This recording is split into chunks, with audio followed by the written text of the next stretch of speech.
wa bihi nasta'in wa ala umuri dunya waddin. Salatu wassalamu ala Rasulillah amma ba'd. Teman-teman peserta kajian sirah akhir pekan yang insyaallah dirahmati Allah Subhanahu wa taala. Puji dan puji syukur kita persembahkan kehadirat Allah Subhanahu wa taala atas karunia yang tidak terhingga yang kemudian Allah berikan kepada kita semua. Diberikannya kita kesehatan, diberikannya kita kesempatan, diberikannya kita berbagai fasilitas sehingga bisa bersama-sama berkumpul di tempat ini. Di sebagian wilayah Jawa Barat ya, utamanya di Sawangan itu semalaman mati lampu ya, semalaman mati lampu, sehingga kami berpikir mungkin di subuh hari itu kami tidak akan sempat mengikuti kajian sirah, akan tetapi atas izin Allah ternyata lampu menyala mendekati waktu subuh, sehingga ini merupakan satu nikmat yang Allah berikan. Allah masih mendengar doa-doa kita. Mungkin juga di antara teman-teman mengalami hal yang sama ya. Dan aku lihat pada kesempatan pagi ini kita berada di seri ketiga. Setelah di seri yang pertama kita mempelajari atau bagaimana Ustadz kita menyampaikan tentang geopolitik Jazirah Arab atau jahiliyah atau yang kita kenal dengan jahiliyah global. Yang di sana ternyata kita kenal dengan istilah minal zulumati ilan nur ya. Kemudian kita juga mempelajari bagaimana keadaan bangsa Arab, yang kemudian Ustadz juga kita menyampaikan bagaimana situasi politik ya di Jazirah Arab ketika itu ya, terjadinya kesenjangan, kediktatoran, perang saudara dan lain sebagainya. Kemudian di seri yang kedua kita telah sama-sama mengikuti bagaimana adanya pandemi global jahiliyah, di mana pandemi ini secara universal tidak hanya terjadi di bangsa Arab saja, akan tetapi terjadi merata di seluruh dunia. Banyak hal yang telah kita pelajari dari pertemuan atau seri pertama dan seri kedua ini yang disampaikan oleh Ustaz kita, bagaimana geopolitik Jazirah Arab, kemudian juga bagaimana pandemi global jahiliyah yang terjadi tidak hanya di bangsa Arab saja, akan tetapi menyeluruh di seluruh dunia. Pada seri yang ketiga ini teman-teman, kita akan dihadapkan atau Ustaz kita akan menyampaikan tentang kelahiran cahaya. Kelahiran cahaya, ya, nasab, kelahiran, kemudian masa muda Rasulullah SAW. Bagi teman-teman yang mendalami sirah perjalanan atau perjalanan manusia Agung Muhammad SAW ini, tentu sangat menanti-nantikan tema kita pada pagi hari ini. Teman-teman sekalian dirahmati Allah Subhanahu wa taala, kami sebagai moderator ingin menyampaikan beberapa hal. Yang pertama, bahwasanya kegiatan kita ini rutin di setiap Sabtu subuh pukul 5.30. Kemudian pemateri juga kita sama, insya Allah Ustadz Muqtada Ibawi Hafidahullah. Dan teman-teman juga sekalian bisa menyaksikan kegiatan ini. Bagi mungkin teman-teman yang terkendala jaringan di Zoom, bisa beralih ke Facebook. Yang di sana tentu tidak akan tersendat-sendat ya. Kemudian teman-teman juga bisa menyempurnakan halakohnya, bisa menyempurnakan ilmunya untuk menyaksikan siaran ulangan di Wahda TV, ya, di Wahda TV Depok ya.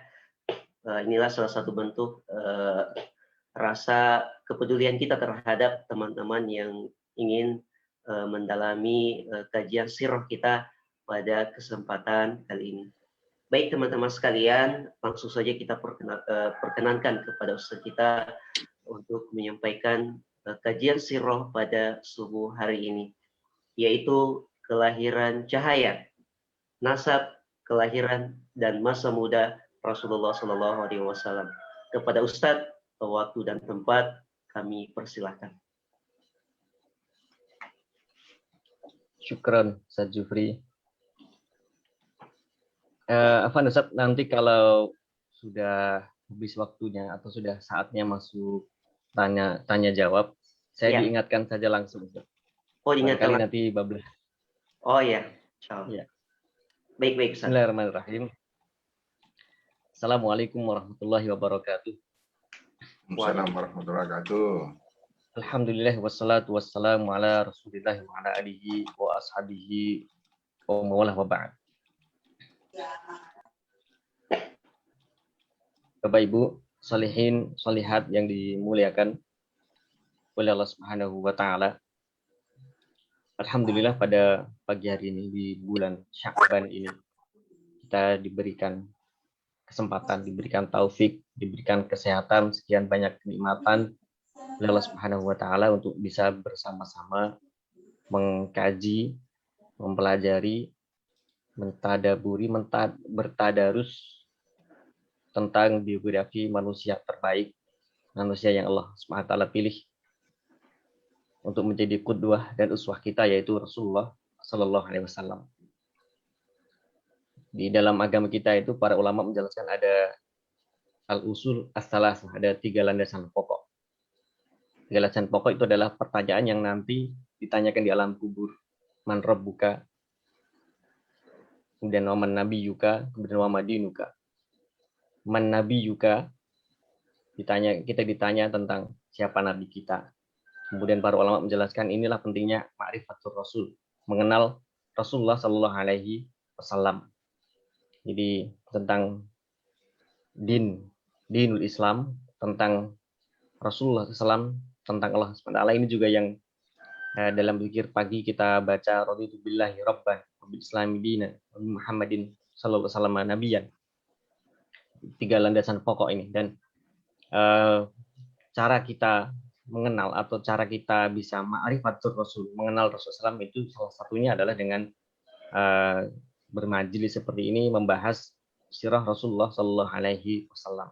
Dan alhamdulillah Allah mudahkan pagi hari ini kita bermuajahah meskipun secara virtual, meskipun secara online. Dan alhamdulillah, masya Allah, di grup WhatsApp sebagian salihin-salihat itu berasal dari bukan hanya luar Jakarta, tapi bukan hanya luar Jabodetabek, tapi ada yang berasal dari Malang, bahkan ada yang dari Madura, ada yang dari Lombok.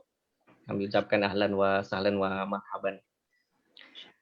Baik Bapak Ibu, salihin salihat, Tuhan sekalian, 2 pertemuan yang lalu kita telah membahas periode atau masa sebelum Rasulullah SAW dilahirkan, karena kondisi Jazirah Arab dan seluruh dunia waktu itu yang diliputi masa kejahiliahan atau masa az-zulumat. Rasulullah SAW lah nanti yang membawa minaz-zulumati ilan nur, dari kegelapan itu menuju cahaya. Dan hari ini kita akan bahas tentang nasab Rasulullah SAW dan kelahiran beliau. Nasab Rasulullah SAW, keluarga besar beliau, kemudian juga kelahiran Rasulullah SAW, dan kalau nanti cukup waktunya mungkin kita akan bahas sedikit tentang masa kecil beliau.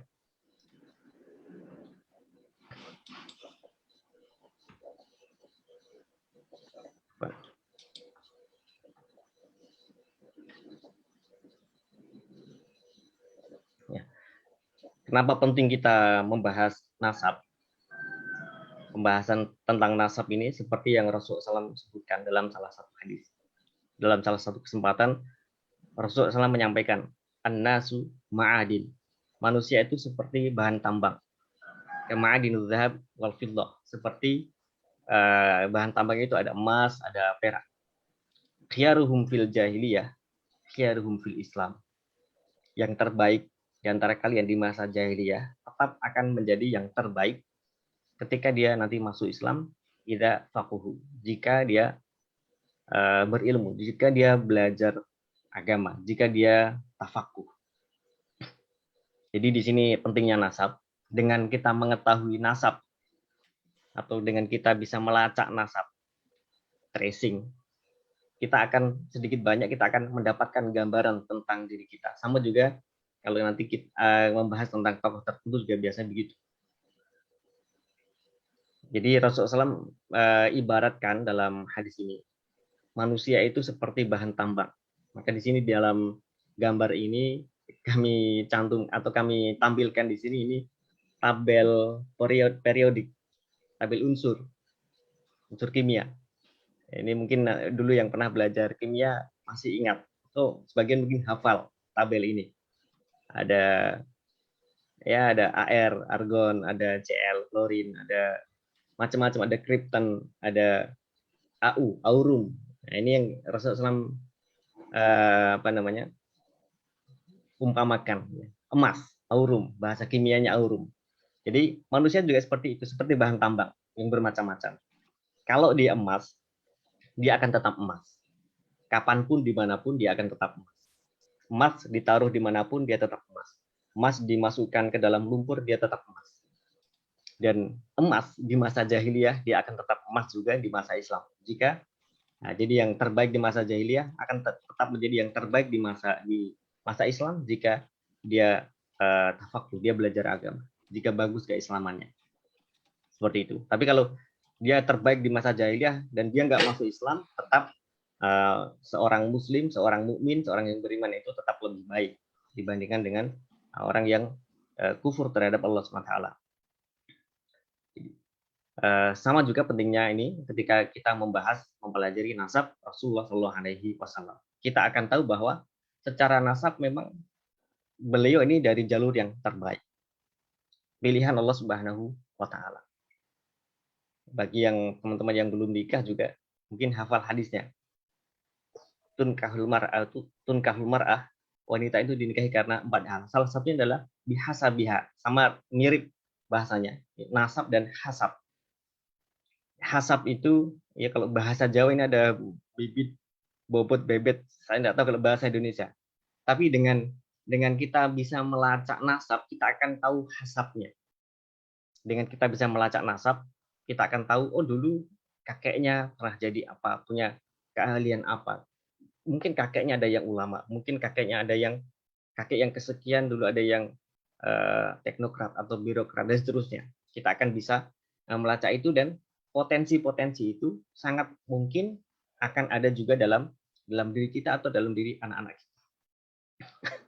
Ini tentang pentingnya nasab.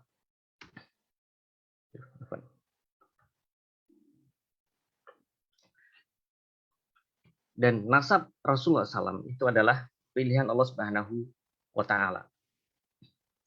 Allah Ta'ala yang memilih. Di surat Al-An'am ini dalam Al-Quran Allah sebutkan ayatnya panjang.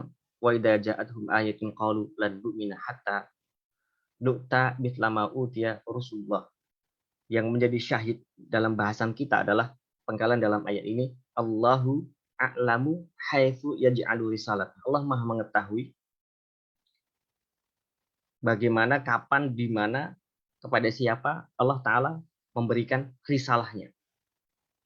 Jadi semua pemilihan ini mutlak hak prerogatif Allah Subhanahu wa Ta'ala. Allah yang memilih kapan Islam diturunkan, Allah yang memilih di mana Islam diturunkan. Jadi kenapa kok di Mekah? Ya ini Allah Ta'ala yang memilih. Kita hanya bisa menggali ibrahnya, hikmahnya. Kok kenapa di Mekah? Kemudian kepada siapa Allah Ta'ala memilih, itu juga hak mutlak milik Allah Subhanahu wa Ta'ala. Allahu a'lamu haitsu yaj'alu risalata. Ini yang nanti sempat diungkit atau sempat dipertanyakan atau diprotes oleh orang-orang musyrik. Kok dia yang jadi nabi? Al-Walid bin Mughirah, bapaknya Khalid bin Walid, sempat mempertanyakan itu. Kenapa Allah tidak berikan kepada 2 orang tokoh dari 2 kota yang besar, yaitu Mekah dan Taif? Dia mempertanyakan itu. Jawabannya ini, Allahu a'lamu haitsu yaj'alu risalah. Allah Maha tahu kepada siapa risalah itu pantas diberikan. Jadi ini mutlak pilihan Allah Subhanahu wa Ta'ala.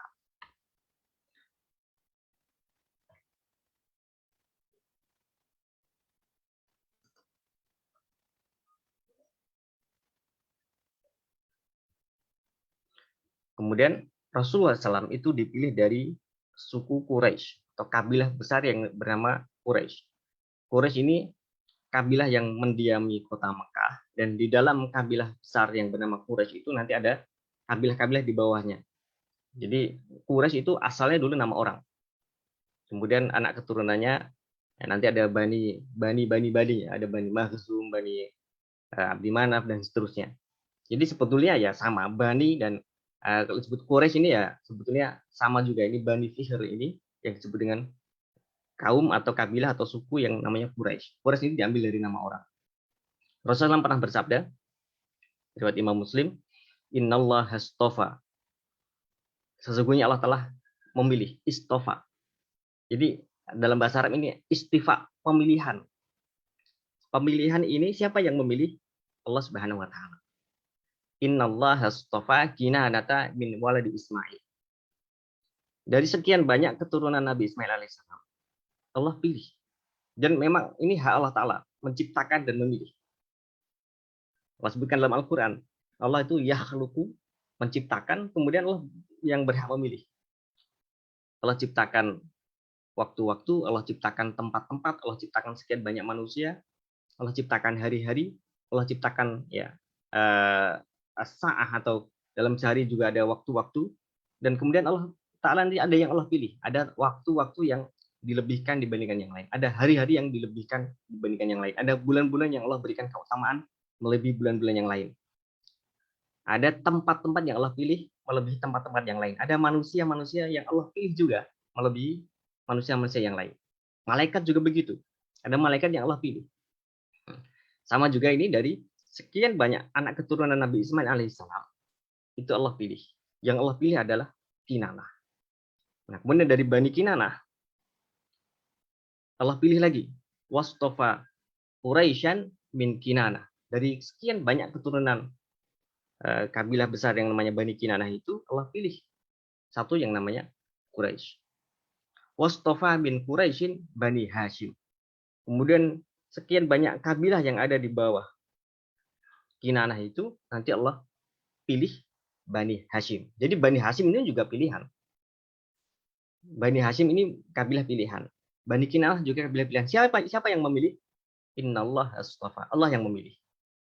Kemudian Allah pilih lagi. Wastofani min Bani Hashim. Dan Allah pilih aku, kata Rasulullah, dari Bani Hashim. Jadi Rasulullah SAW itu pilihan dari pilihan dari pilihan dari pilihan.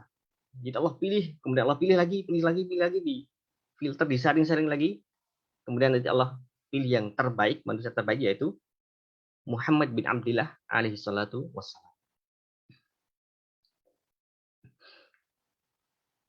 Dan Quraisy adalah yang terbaik di zamannya. Rasulullah pernah mengatakan, bu'istu min khairi quruni bani Adam, qarnan faqarnan. Aku diutus dari keturunan Bani Adam, dari keturunan Nabi Adam alaihissalam itu, masa demi masa, kurun demi kurun, abad demi abad.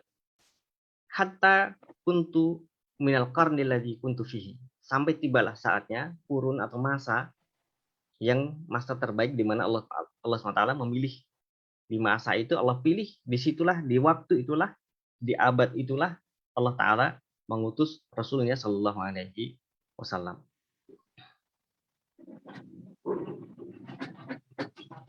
Nasab Rasulullah SAW ini kalau diurutkan, Muhammad SAW bin Abdillah, nama bapaknya adalah Abdullah, bin Abdul Muttalib, nama kakeknya Abdul Muttalib. Nama Abdul Muttalib itu nama aslinya Syaibah. Bin Hashim, Hashim itu nama aslinya Amru. Bin Abdi Manaf. Jadi kalau disebut Bani Abdi Manaf, itu kabilah besar yang memayungi kabilahnya Rasulullah SAW, dan Bani Hashim ada di situ. Jadi Bani Abdi Manaf itu bukan hanya Bani Hashim. Bani Abdi Manaf itu nanti ada Bani Hashim, Bani Al-Talib, ada Bani Umayyah, itu semuanya masuk keluarga besar Bani Abdi Manaf. Jadi kalau disebut Bani Abdi Manaf berarti dia lebih luas lagi dari Bani Hashim.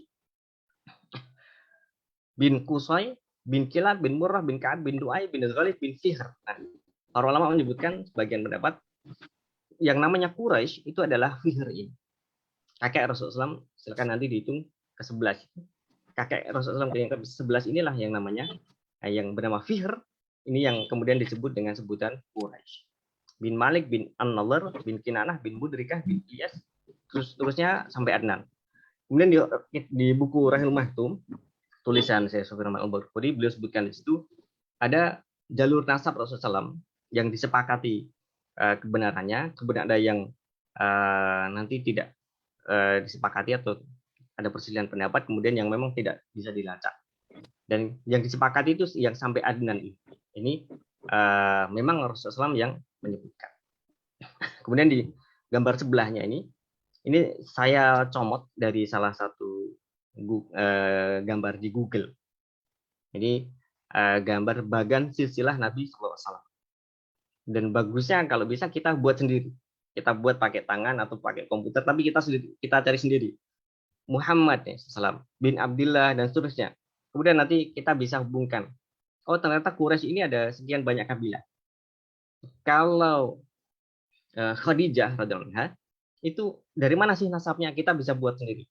Kalau kita buat sendiri bagian seperti ini, insya Allah lebih melekat nanti di ingatan kita, dan itu akan sangat bermanfaat nanti sepanjang kita membaca sirah, itu mudah memahami. Oh, kan karena ada nama-nama yang mirip-mirip.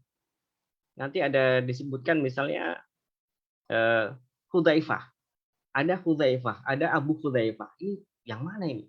Ada misalnya juga Tolhah. Ada Tolhah, ada Abu Tolhah, ada Utsman bin Tolhah. Ini kok namanya mirip-mirip sebenarnya. Kalau kita buat seperti ini, buat sendiri, insya Allah lebih ingat nanti. Nah, sama juga ini saya ambil dari Google. Kemudian di situ ada yang kami silang merah ini ada Waraqah. Di situ dicantumkan di bawah Naufal. Sebetulnya, jadi ini salah ya. Waraqah memang Waraqah bin Naufal, tapi bukan Naufal yang ini. Waraqah bin Naufal itu Naufalnya bukan Naufal dari Bani Abdi Manaf. Waraqah bin Naufal itu Naufal bin Asad bin Abdul Uzza. Jadi Naufalnya itu saudara bapaknya Khadijah radhiyallahu anha. Maka Waraqah itu sepupuan dengan Khadijah radhiyallahu anha. Jadi Waraqah ini bukan bapaknya, namanya memang Naufal, tapi bukan Naufal yang dari Bani Abdi Manaf ini. Seperti itu. Nanti kalau kita buat sendiri nanti insya Allah lebih ingat lagi, dan itu bisa dilatih. Bagi yang sudah punya nanti bisa di-share juga di grup WhatsApp. Mudah-mudahan semakin banyak yang mendapatkan manfaat. Kemudian di buku Ar-Rahiul Maktum, Syekh Sofir Al-Barfuri membahas tentang Hashim, kemudian tadi beliau bahas tentang Abdul Muttalib, kemudian nanti Abdul. Jadi ini kakek buyutnya Rasulullah SAW yang bernama Hashim. Jadi Hashim ini bagian dari Bani Abdi Manaf. Abdi Manaf punya 4 anak. Di bagian ini bisa dilihat. Ada yang namanya Al-Muttalib, ada Hashim, ada Naufal, kemudian ada Abdi Syams. Dari Bani Abdi Syams itu nanti kita kenal ada namanya Bani Umayyah. Kalau Bani Hashim jelas nanti Bani Hashim. Kemudian nanti ada Bani Abbasiyah, itu dari Bani Hashim ini jalurnya. Kemudian dari Bani Abdi Manaf ini ada jadi Bani Al-Muttalib, Bani Hashim, Bani Naufal, Bani Abdi Syams. Nanti kalau kita membahas tentang ketika Rasulullah SAW diboikot di Mekah, yang diboikot itu adalah 2 kabilah, yaitu Bani Hashim dan Bani Al-Muttalib. Jadi 2 kabilah dari Bani Abdi Manaf, yaitu Bani Hashim dan Bani Al-Muttalib. Al-Muttalib itu bukan Abdul Muttalib, beda orang. Jadi Al-Muttalib itu paman dari Abdul Muttalib. Jadi Al-Muttalib ini saudaranya Hashim. Kita bahas tentang Hashim. Hashim adalah kakek buyutnya Rasulullah Shallallahu Alaihi Wasallam. Kemudian nanti Bani Hashim itu bagian dari Bani Abdi Manaf. Hashim ini kakek buyutnya Rasulullah SAW. Beliau ini dikenal dengan orang yang pertama kali mengadakan ilaf, seperti yang Allah sebutkan dalam surat Quraisy.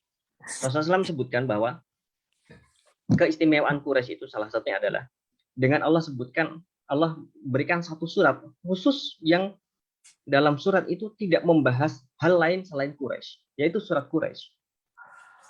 Dalam surat Quraisy itu Allah sebutkan li'ilafi Quraisy, tentang ilafnya Quraisy, ilafnya orang-orang Quraisy.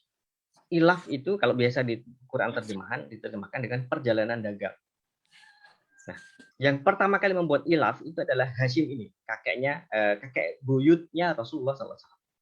Ilaf ini apa? Ilaf ini semacam perjanjian dengan penguasa di wilayah Syam agar Hashim ini mendapatkan izin khusus bisa berdagang secara leluasa di wilayah tersebut.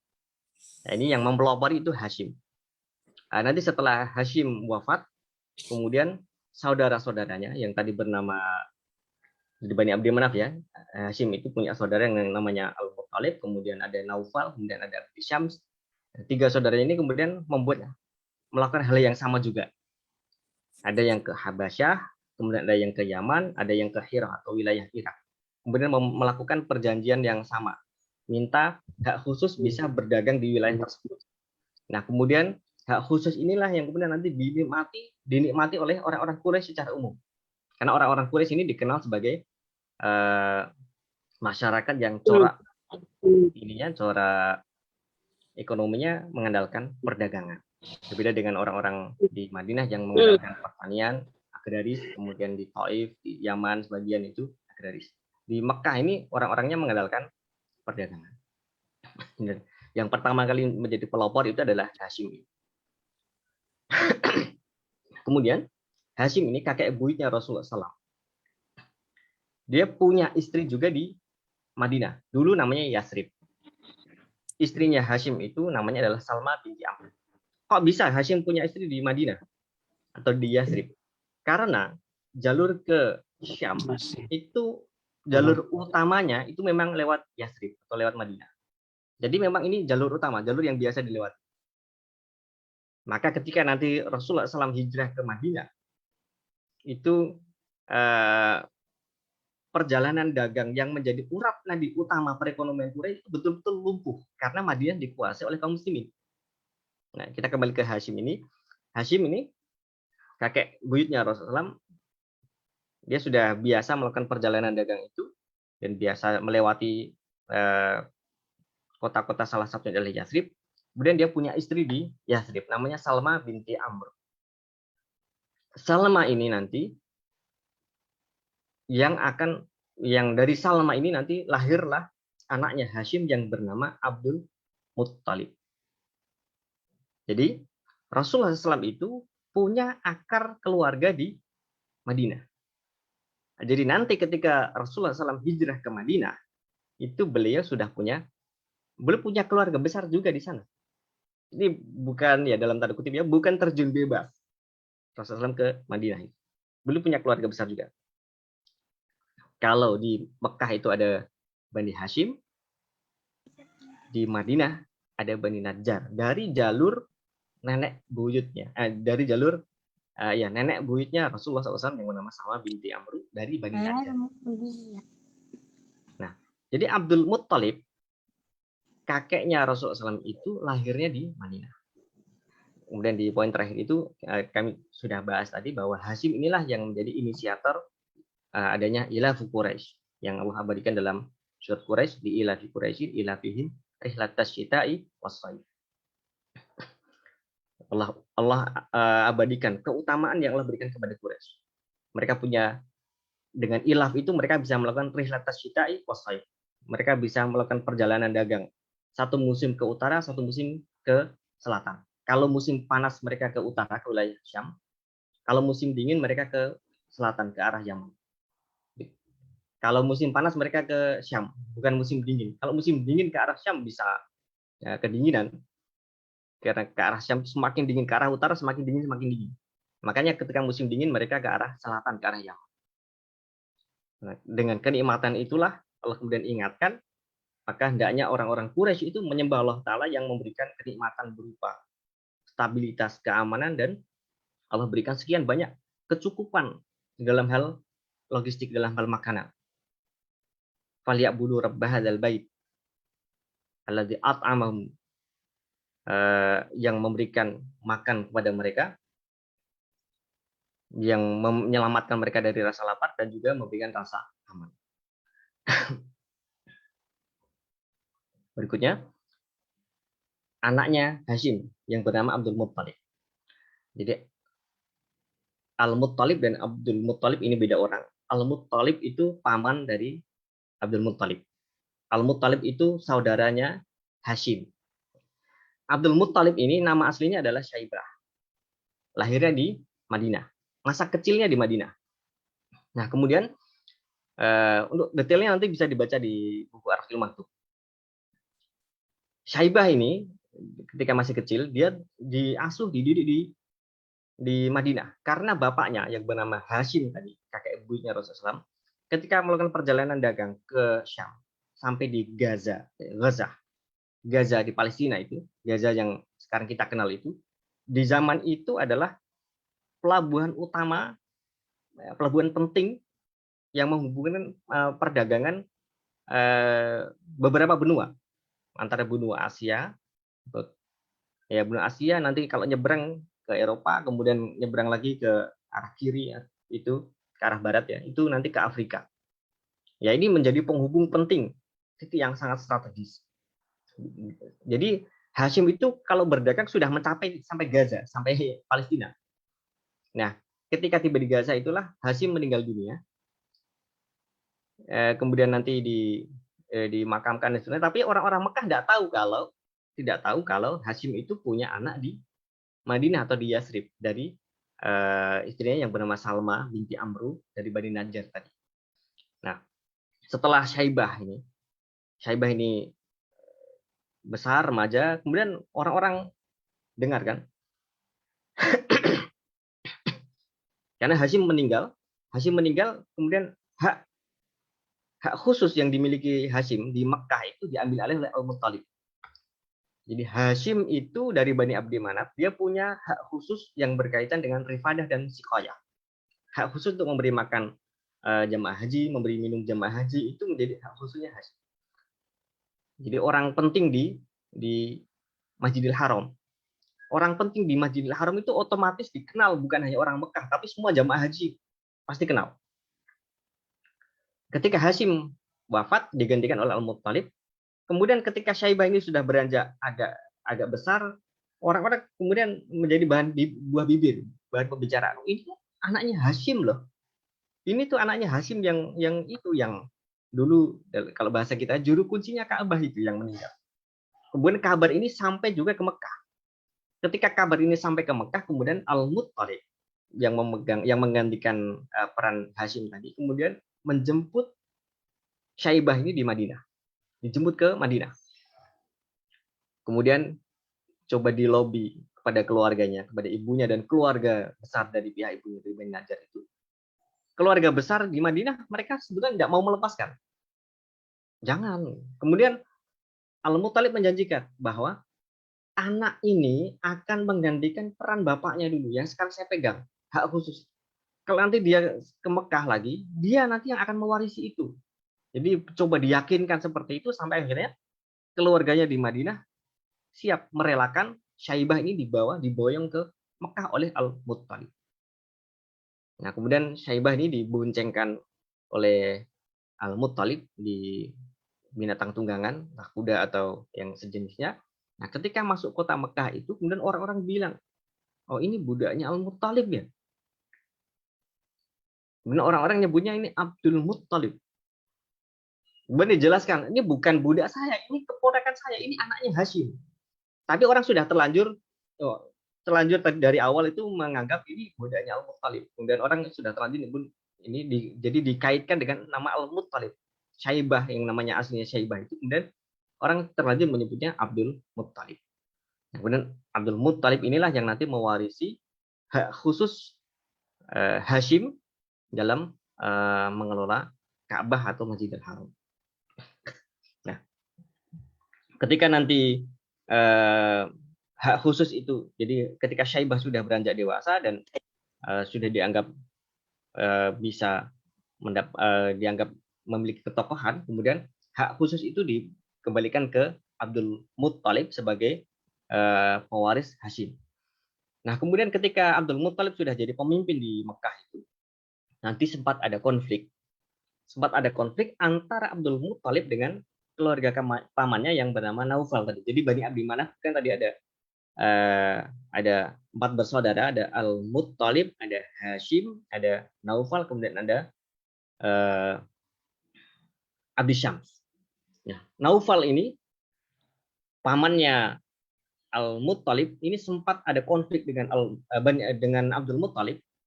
Ada tanahnya atau haknya yang diambil alih, diakuisisi oleh Bani Naufal ini. Kemudian keluarga besarnya yang di Madinah, Bani Najjar, mendengar bahwa keponakan atau keluarganya, anaknya yang di Mekah itu dizalimi begitu, kemudian dari Bani Najjar datang ke Mekah, kemudian menyatakan, berani-beraninya kalian ganggu keluarga kami, Abdul Muttalib. Jadi Bani Najjar menyatakan dukungannya kepada Abdul Muttalib dan siap melawan Naufal atau Bani Naufal. Nah, kemudian ada kabilah yang namanya kabilah Khuza'ah. Kabilah Khuza'ah ini keluarga besar dari istrinya Hashim atau ibunya Hashim. Nah, ketika mendengar bahwa Bani Najjar dari jalur ibunya Abdul Muttalib itu menyatakan dukungan, Bani Khuza'ah juga sama menyatakan dukungan. Saya juga siap, kami siap mendukung Abdul Muttalib. Kami siap berada di kubunya Abdul Muttalib. Nah, inilah kemudian yang sejak saat itu terjalin kesepakatan, terjalin hubungan antara keluarga besar Bani Hashim ini, keluarganya Rasulullah SAW, yang diwakili Abdul Muttalib dengan Bani Najjar dan Bani Khuza'ah. Maka nanti sepanjang sejarah, sepanjang sirah Nabawiyah, kita akan lihat Rasulullah SAW itu punya hubungan khusus dengan kabilah Khuza'ah. Nanti kita lihat itu ketika Rasulullah SAW kembali dari Taif.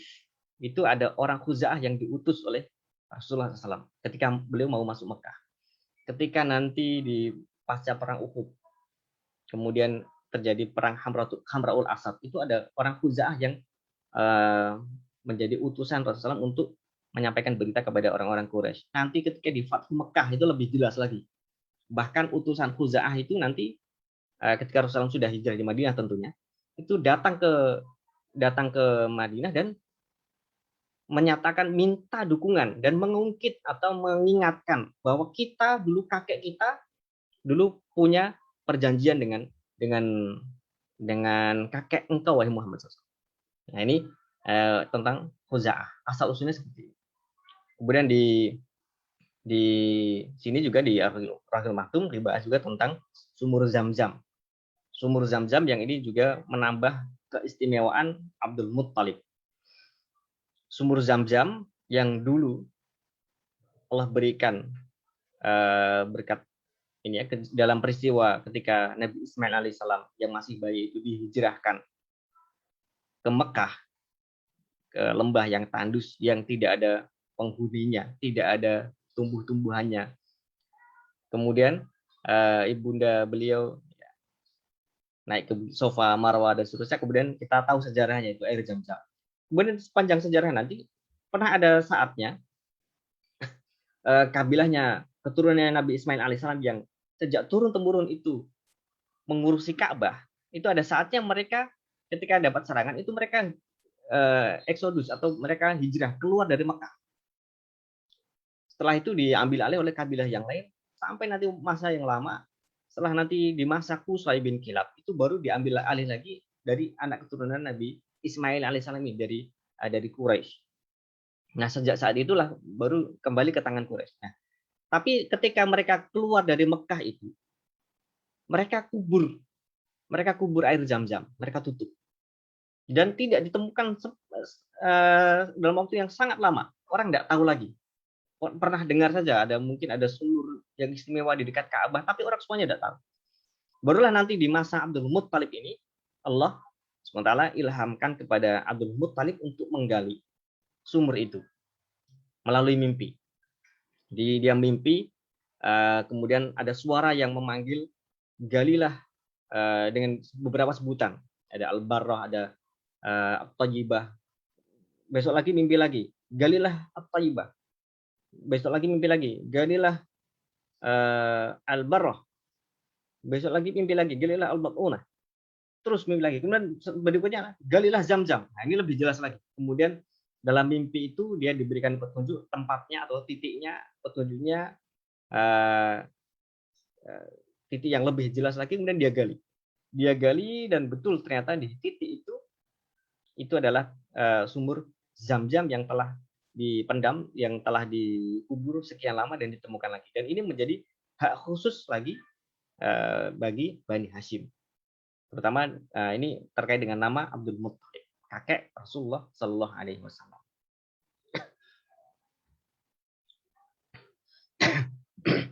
Kemudian di Rahim Maktum juga dibahas peristiwa tentang peristiwa antara Abdul Muttalib dengan Abraha atau peristiwa Ashabul Fil. Nah, Ashabul Fil, peristiwa Ashabul Fil ini masih terkait dengan peristiwa Ashabul Ukhdud. Ashabul Ukhdud, Allah berikan kisahnya dalam surat Al-Buruj, kemudian Ashabul Fil di surat Al-Fil. Ini peristiwa yang terjadi di masa Fatrah sebelum Rasulullah SAW diutus. Awalnya Ashabul Ukhdud ini kan orang-orang Nasrani yang kemudian dibantai oleh penguasa di Yaman waktu itu. Kemudian nanti mereka ada yang melarikan diri dan minta bantuan. Jadi ini adalah orang-orang Nasrani yang dibantai oleh rajanya, yang sebagian menyebutkan bahwa Zunuwas itu beragama Yahudi tapi dia musyrik, karena dalam kisah Ashabul Ukhdud yang Rasulullah SAW ceritakan itu, dia dibantu oleh tukang sihir dan kemudian dia mengatakan, atau dia terheran-heran ketika ada gulam atau pemuda yang bisa mengobati menterinya, kemudian dari buta melihat lagi, kemudian dia tanya, siapa yang mengobati Anda? Allah Ta'ala. Dan rajanya ini tanya, oh kamu punya Tuhan selain aku ya? Nah, ini rajanya musyrik. Kemudian setelah itu, singkat cerita, pemuda itu mau dibunuh tapi tidak bisa-bisa, kemudian dia tunjukkan caranya. Caranya adalah ikat saya, kemudian panah di pelipis saya sambil engkau mengucapkan Bismillahirrahmanirrahim dengan menyebut nama Allah, Rabbnya pemuda ini. Kemudian setelah dibaca itu dan pemuda ini betul-betul mati, justru orang-orang yang menyaksikan itu masuk Islam, masuk Islam, tapi tentu agama waktu itu adalah agama Nasrani. Jadi agama tauhid waktu itu. Mereka masuk, mereka bertauhid semua, kemudian dibantai semua oleh orang-orang, oleh penguasa. Setelah itu ada yang meloloskan diri dan minta bantuan. Agama waktu itu tentu adalah Nasrani, maka dia minta bantuan ke Romawi. Kemudian Romawi siap membantu, karena yang dibantai adalah orang-orang yang seagama dengan mereka. Tapi karena jaraknya sangat jauh, kemudian Romawi kirim pesan kepada Raja Habasyah. Habasyah ini juga beragama Nasrani, tapi wilayahnya di Ethiopia, kalau sekarang wilayah Ethiopia dan sekitarnya, di Afrika, ini jaraknya relatif dekat dengan Yaman, tapi nyebrang laut. Nah, kemudian Najasyi Habasyah, tentu Najasyi ini Najasyi yang berbeda dengan Najasyi di zaman Rasulullah SAW, atau Najasyi yang berhubungan dengan Rasulullah SAW. Ini Najasyi yang sebelumnya. Kemudian Raja Habasyah ini mengirim pasukan untuk menginvasi Yaman. Kemudian mereka berhasil mengalahkan raja itu yang membantai itu. Sejak saat itu Yaman diambil alih oleh Habasyah. Nah, kemudian Raja Habasyah menempatkan komandan tertingginya di Yaman itu yang bernama Aryab. Nah, kemudian di sini ada poin yang ketiga, itu ada antara Abraha dan Aryab. Jadi, komandan utamanya itu adalah Aryab. Abraha ini orang keduanya atau ya wakilnya Aryab. Tapi kemudian Abraha ini membunuh Aryab. Singkat cerita seperti itu. Ya, ini menunjukkan Abraha ini orangnya licik dan ambisius. Kemudian sejak saat itulah Abraha menjadi penguasa di Yaman. Raja Habasyah sempat marah terhadap Abraha, kenapa orang kepercayaannya dibunuh.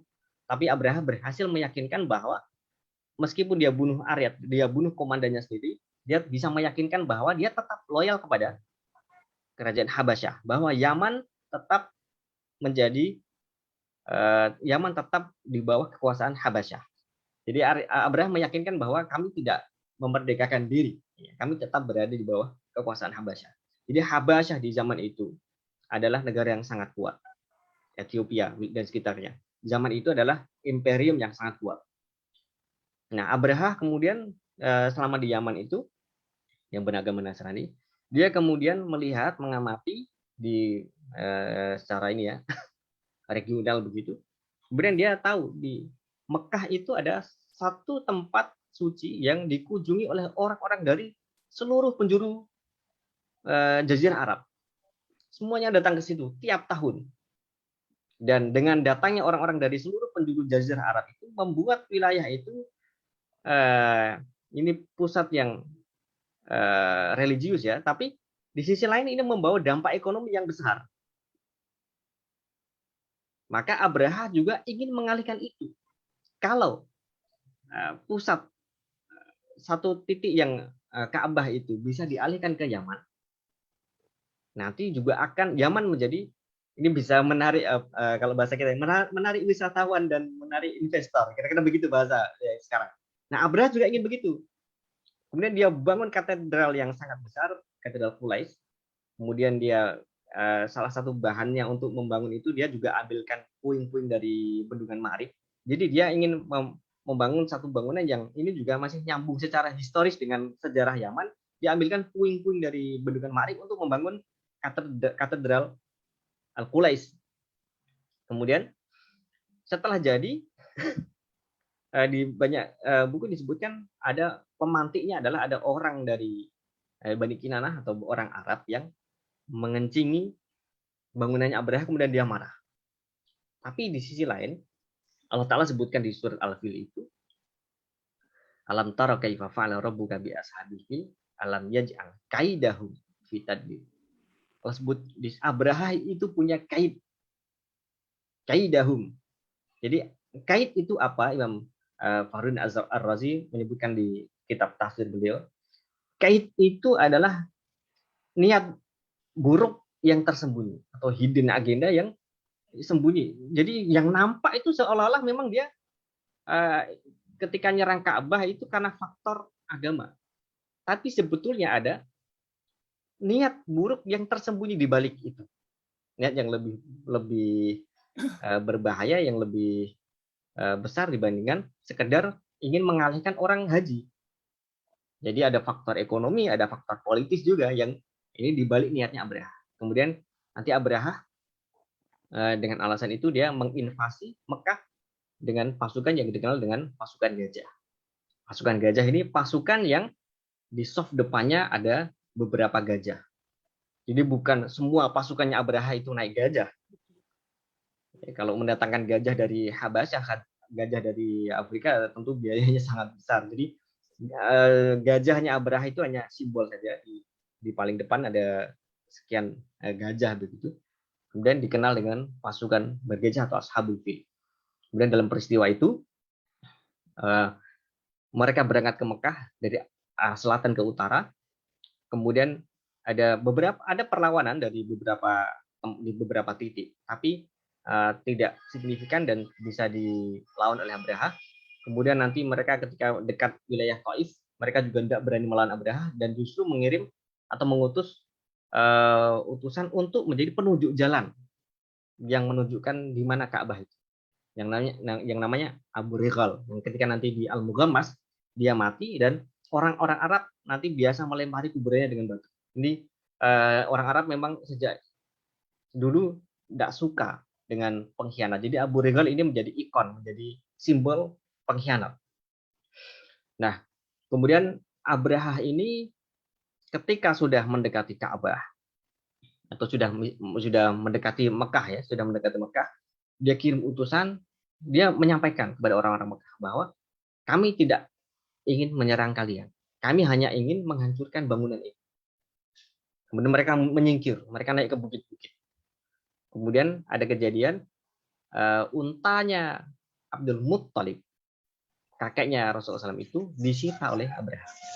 Kemudian Abdul Muttalib kemudian dengan lobby-lobbynya akhirnya bisa dia minta ketemu langsung dengan Abraha dan akhirnya berhasil. Jadi Abdul Muttalib berhasil ketemu dan bicara langsung dengan Abraha. Jadi Abdul Muttalib ini tentu dengan kejadian ini dia semakin terkenal. Kemudian ada dialognya ketika Abraha tanya, ada keperluan apa? Saya mau ambil unta-unta saya. Kemudian Abraha tanya lagi, saya ini mau nyerang tempat ibadah kalian, kok kamu cuma ingin kok cuma menanyakan unta? Dia kemudian menjawab, ana Rabbul Ibil, saya ini hanya pemilik unta. Adapun Ka'bah, dia memiliki Rabb yang akan yahmiha, yang akan menjaganya. Nah, ini jawaban Abdul Muttalib yang sangat terkenal. Kemudian setelah itu kejadian di peristiwa ini, mereka ini Ashabul Fil ini menyerang Ka'bah dan Allah kirim tayran ababila, burung yang ababil. Ababil itu sebagian menyebut ini adalah sifat tayran, jadi burung yang berbondong-bondong. Sebagian menyebut ini namanya, nama burungnya nama burung ababil. Sebagian menyebut ababil itu artinya burung yang berbondong-bondong, yang membawa batu dan Allah jatuhkan. Kisah ini, kisah Ashabul Fil ini, selama belum turun surat Al-Fil, sebelum turun surat Al-Fil, artinya sebelum Rasulullah SAW diutus jadi nabi, itu kan dia berkembang jadi cerita yang diwariskan dari mulut ke mulut. Barulah nanti setelah Rasulullah menjadi nabi, turun ayat Al-Quran yang menegaskan bahwa kejadian itu memang pernah benar-benar terjadi.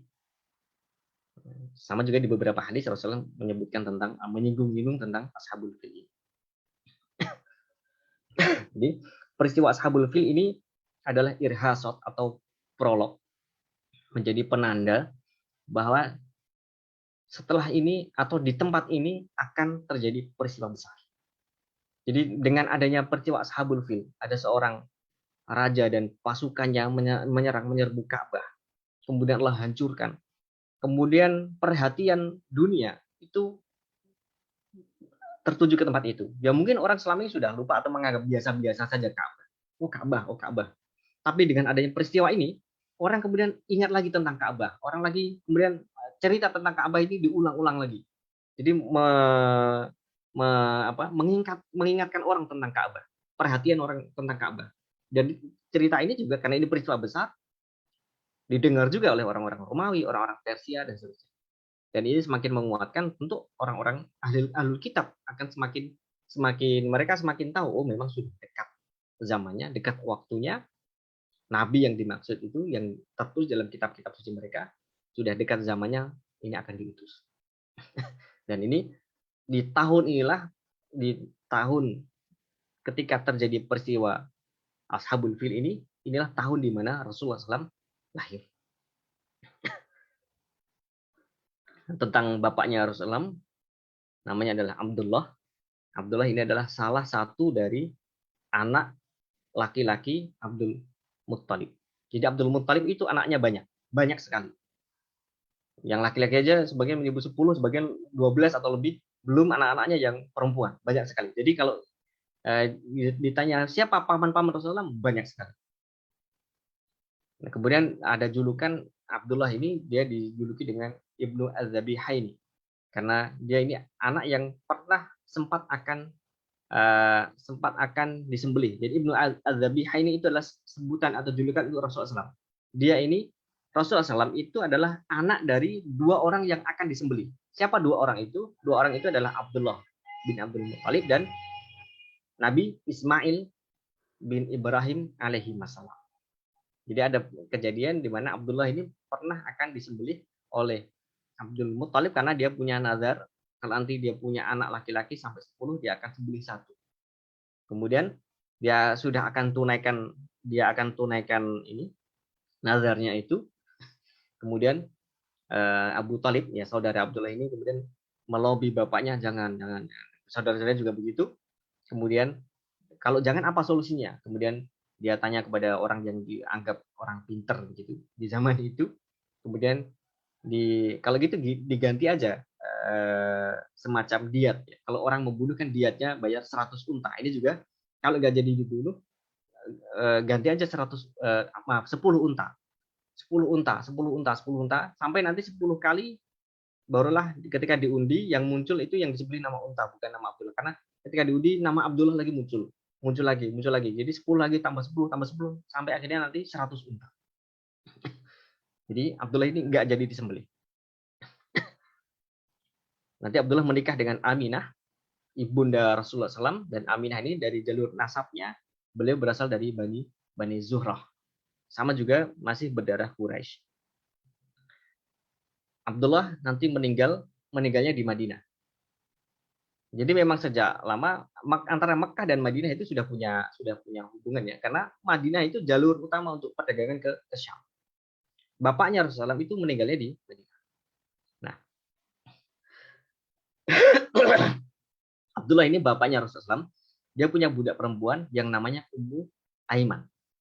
Ummu Aiman ini budak wanita milik Abdullah, bapaknya Rasulullah SAW. Jadi Ummu Aiman itu membersamai Rasulullah SAW sejak beliau lahir. Sejak Rasulullah lahir itu Ummu Aiman sudah bersama keluarga Rasulullah SAW. Dan sampai nanti ketika Rasulullah SAW wafat, Ummu Aiman masih hidup. Ummu Aiman adalah ibunda dari Usamah bin Zaid. Ummu Aiman adalah istri dari Zaid bin Harithah yang pernah menjadi anak angkat Rasulullah SAW. Ummu Aiman ini salah satu pengasuh Rasulullah SAW. Jadi membersamai Rasulullah sejak lahir sampai beliau wafat.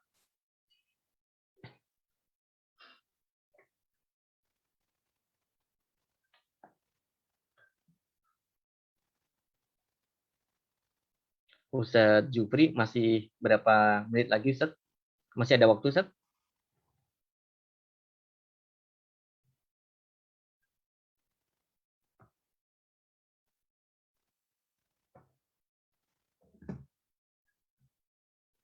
Oh, sudah 60. Kalau gitu mungkin sampai di sini dulu, Ustadz. Insya kita lanjut lagi pekan depan, mungkin kita masuk ke tanya jawab. Barangkali ada pertanyaan. Saya kembalikan ke Ustadz Jufri. Tafadhol, Ustadz.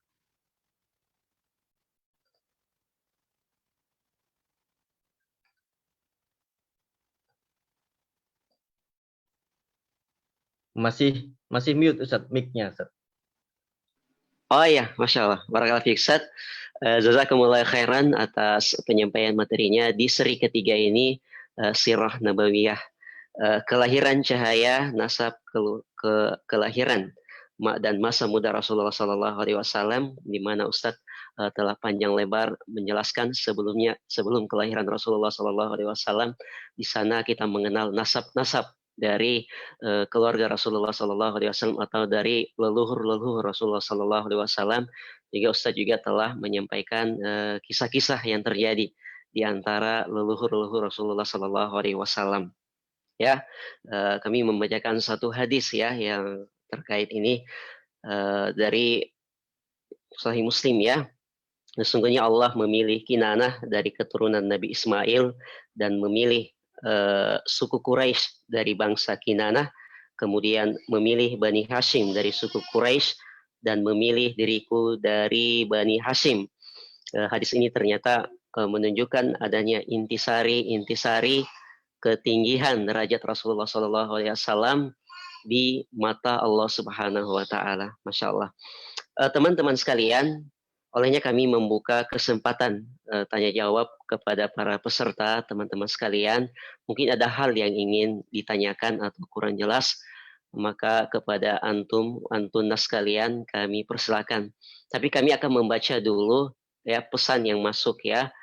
Pertanyaan ini bisa langsung ya, bisa langsung secara langsung dengan raise hand, kemudian mengetik pertanyaan lewat kolom chat kita.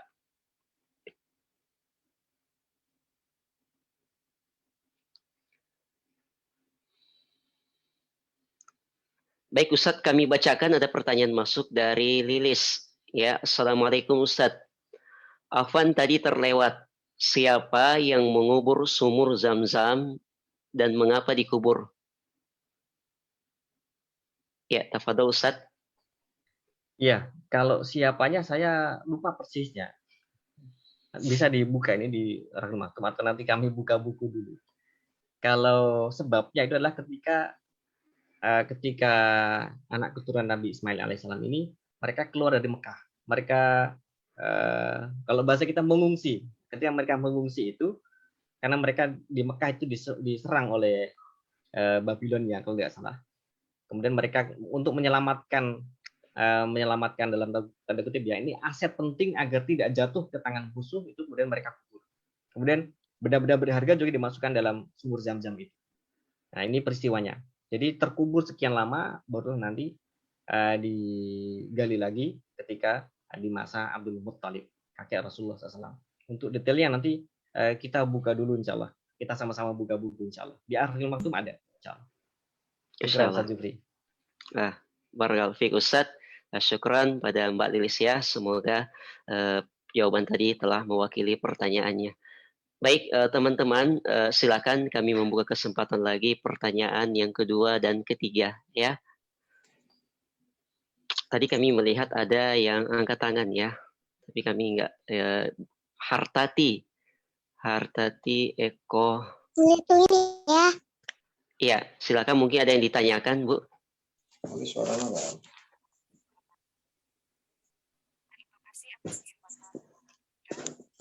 HP ini ya. Iya.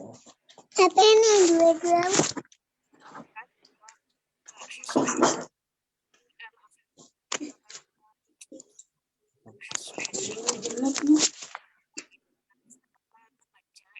Oh, si Ade.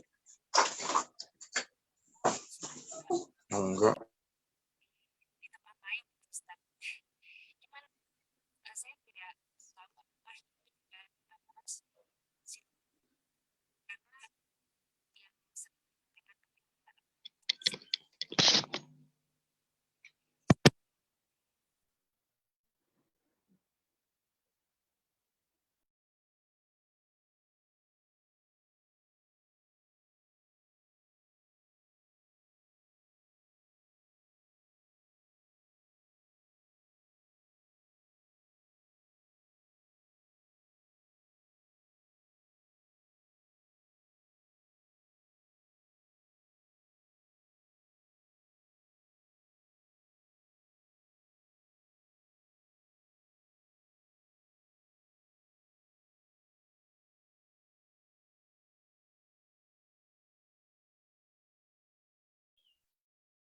Iya, mungkin kalau enggak disampaikan di sini, mungkin nanti di grup WhatsApp Ustaz Jufri.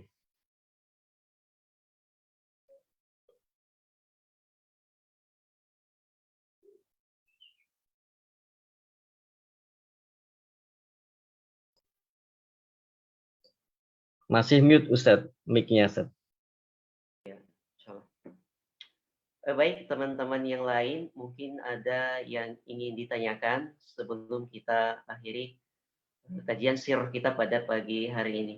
Ya, tafadhol.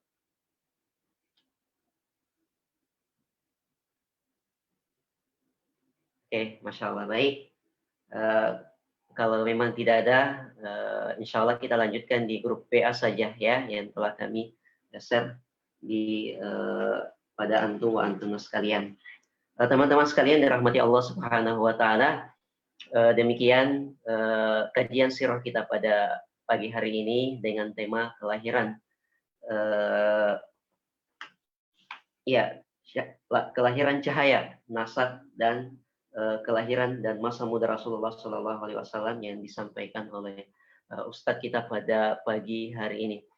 Semoga apa yang disampaikan oleh Ustadz menjadikan tambahan ilmu bagi kita, dan kita yang mendengarkan menjadikan kita semakin mencintai baginda Rasulullah Shallallahu Alaihi Wasallam, dan ini adalah persiapan kita untuk menyambut suatu pertanyaan nanti, man nabiyuka, siapakah nabimu, dan ini tentu kita akan lebih mendalami lagi tentang kehidupan manusia yang agung, yaitu Nabi Muhammad Shallallahu Alaihi Wasallam.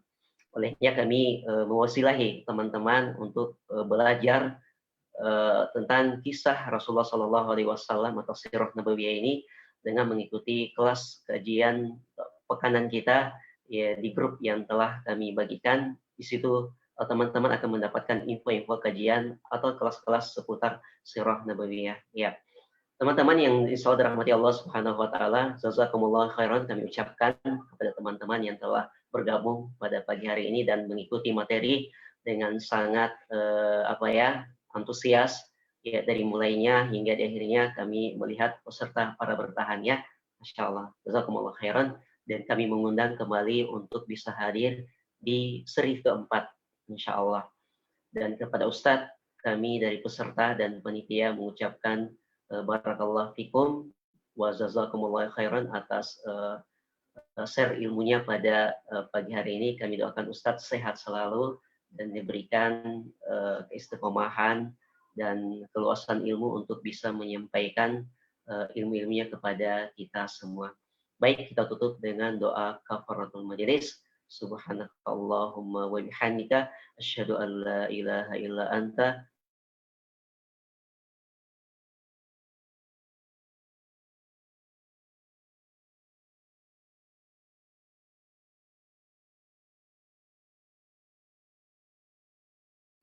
Jazakallahu khairan Ustaz. Waalaikumsalam.